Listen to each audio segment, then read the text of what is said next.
Daoism and Buddhism in China, Note-Taking Study Guide, page 138. Please be in your textbook on page 312.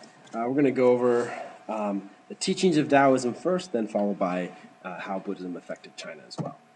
The first thing is what it is. It's an ancient Chinese philosophy that emphasizes a simple and natural life. The founder is Lao Tzu, and their important text is Tao Te Ching. And there's two great forces of nature, and according to Taoism. The first is the yin. This is a female force. It's nature, dark, cool, quiet. And the yang. This is a male force.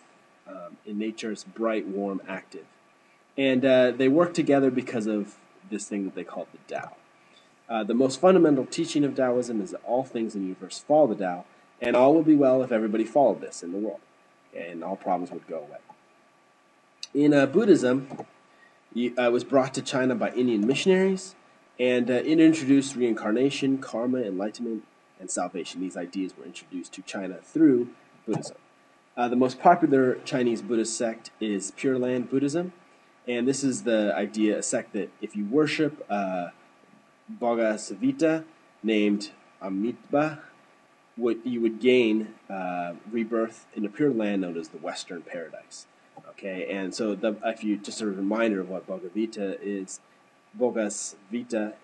that it would someone who gained enlightenment, gained nirvana, but came back to help people in this world.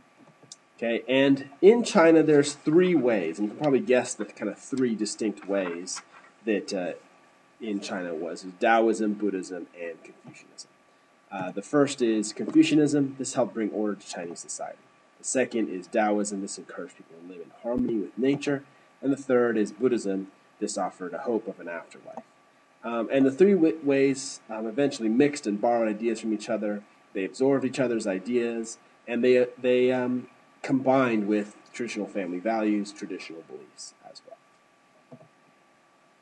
well. One thing to note is that Taoism and Buddhism offered women more opportunities than Confucianism did, and thus it attracted many women followers.